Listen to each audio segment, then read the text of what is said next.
Halo semuanya. Kami dari kelompok 8 yang beranggotakan Justin, Fidelia, dan saya Vanessa.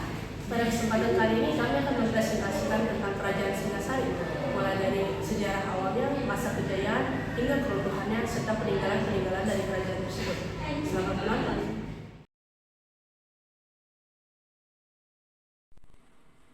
Kerajaan Singasari merupakan kerajaan yang menganut agama Hindu-Buddha yang terdapat di Jawa Timur antara tahun 1222 hingga 1292 yang didirikan oleh Ken Arok. Kerajaan Singasari ini pada awalnya bernama Tumapel, yang lahir dari keinginan Ken Arok untuk memperistri Ken Dedes, yang pada saat itu merupakan istri dari Tunggul Ametung, seorang aku dari Tumapel. Karena keinginannya itu, Ken Arok akhirnya membunuh Tunggul Ametung, menjadikannya aku Tumapel yang baru dan memperistri Ken Dedes. Kemudian Ken Arok melakukan penyerangan terhadap Daha atas izin para Brahmana. Kemenangan Ken Arok ini meluluhlantakkan Daha dan menjadi pertanda berdirinya suatu kerajaan baru yang bernama Singasari dengan gelar Sri Rangga Rajasa Sang Amurwa Bumi. Ken Arok saat itu segera menaiki tahta sebagai raja pertama kerajaan Singasari dan melahirkan sebuah wangsa baru. Wangsa ini diberi nama Rajasa Wangsa atau Girendra Wangsa. Selanjutnya wangsa tersebut akan menurunkan raja-raja Singasari dan Majapahit di seluruh Jawa. Kepemimpinan Kerajaan Singasari dibagi jadi 5, yaitu 1. Ken Arok dari 1222 sampai 1227 Masehi. Yang kedua, ada Anusapati dari 1227 sampai 1248 Masehi. Yang ketiga, ada Tohjaya hanya 1248 Masehi. Yang keempat, ada Wisnuwardana dari 1248 sampai 1272 Masehi. Yang kelima, ada Kertanegara 1272 sampai 1292 Masehi. Kemudian saya akan menjelaskan masa kejayaan dari Kerajaan Singasari. Kerajaan Singasari mencapai masa kejayaannya pada masa pemerintahan Raja Kertanegara. Kertanegara ini merupakan sosok pemimpin yang cerdas dalam bidang politik dan keagamaan. Ia juga memiliki pengetahuan yang luas dalam bidang ilmu ketatanegaraan, hakikat, pengetahuan dan bahasa, serta patuh terhadap aturan agama. Kertanegara kemudian menggagas suatu wawasan kemaritiman yang bernama Cakrawala Mandala Dwi Pantara yang menyebabkan masa kejayaan dari kerajaan Singasari ini. Hubungan diplomatik yang dimiliki Singasari pada saat itu terlihat pada saat mereka mengirimkan ekspedisi bahari ke kerajaan Melayu dan Kampa atau saat ini disebut dengan Vietnam dengan tujuan mencegah serangan dari Mongol yang akan diduga menyerang Asia. Keruntuhan Kerajaan Singasari. Kematian Raja Kertanegara. Keruntuhan Kerajaan Singasari disebabkan oleh kematian Kertanegara, yaitu raja paling akhir. Kerajaan Singasari karena serangan dari Jaya Katuang pada tahun 1292, kematiannya menyebabkan daerah-daerah Kerajaan Singasari yang melepaskan diri, dan hal ini menandakan berakhirnya kerajaan ini.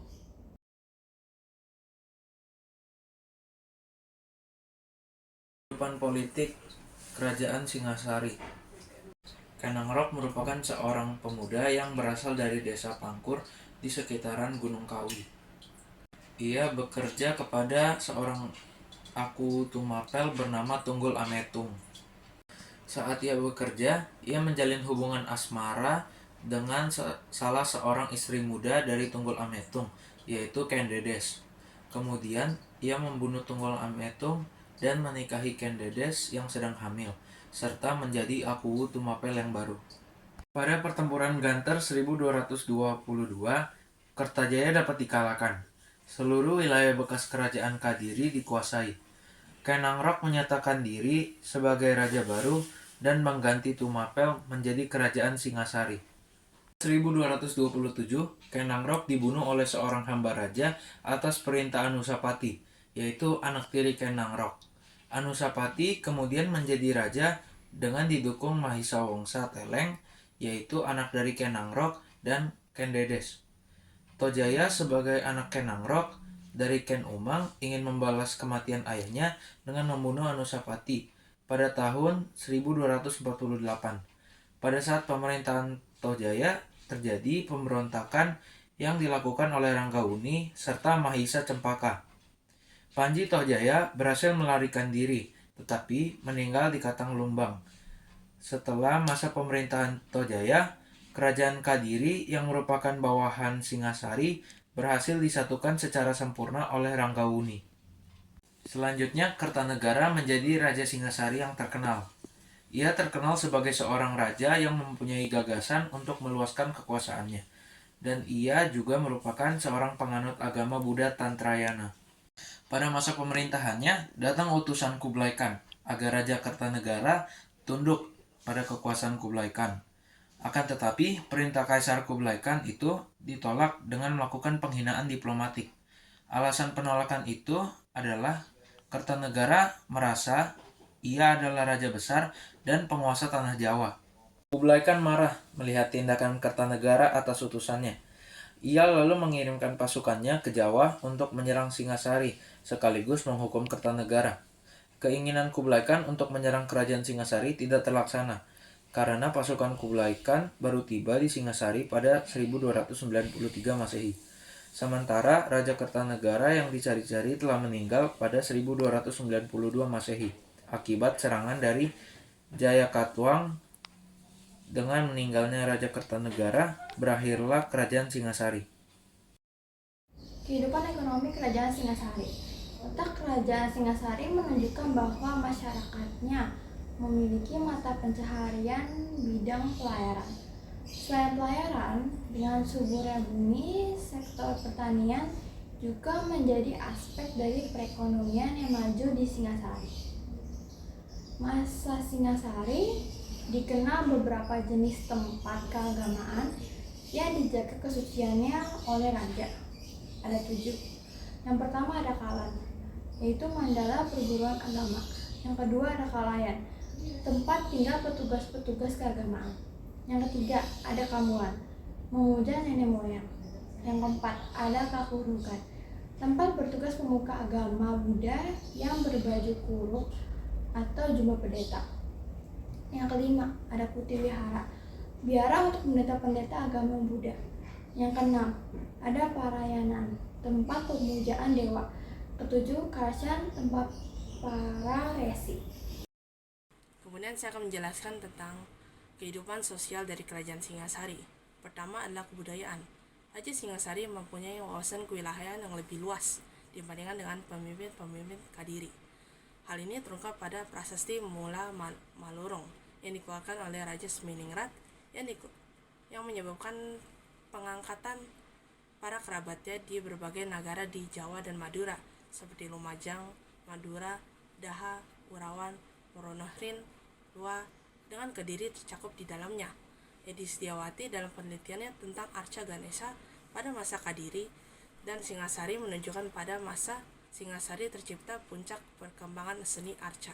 Kerajaan Singasari sangat menghargai pendidikan dan kebudayaan, di mana banyak sekali ahli sastra, filsafat, dan agama yang lahir pada masa itu, seperti contohnya Kakawin Negara Kartagama, yang merupakan warisan kebudayaan dari Kerajaan Singasari.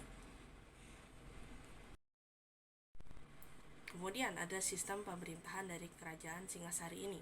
Kerajaan Singasari memiliki sistem pemerintahan kerajaan dengan raja sebagai pemimpin tertinggi. Raja Singasari juga memiliki para pejabat yang bertanggung jawab atas bidang seperti keamanan, keuangan, dan pelayanan publik. Yang ketiga adalah agama. Karena kerajaan ini menganut agama Hindu-Buddha, agama Hindu memiliki peran penting dalam kehidupan sosial di Kerajaan Singasari ini. Terlihat dengan banyaknya ritual dan upacara yang dilakukan dalam rangka mempersembahkan puja dan bakti kepada dewa-dewi Hindu. Agama Hindu juga mempengaruhi sistem sosial dalam masyarakat Kerajaan Singasari yang memiliki klasifikasi sosial menggunakan kasta. Yang pertama ada Candi Singasari. Candi Singasari ini ditemukan oleh Nicholas Engelhart pada tahun 1803. Candi ini menyimpan sebagian abu Kertanegara dan terdapat area Prajna Paramita atau disebut juga sebagai patung Kendedes. Yang kedua ada Candi Jawi. Candi ini dibangun pada abad ke-13. Candi ini terletak di kaki Gunung Welirang, Pasuruan, Jawa Timur. Candi ini dibangun pada abad ke-13 oleh Raja Kertanegara sebagai bentuk penghormatan kepada ayahnya yaitu Srijaya Wisnuwardana. Yang ketiga ada Candi Kidal. Candi ini terletak di lembah Gunung Bromo. Di dalam candi ini terdapat suatu ruangan yang dahulu ditemukan arca Siwa Mahadewa.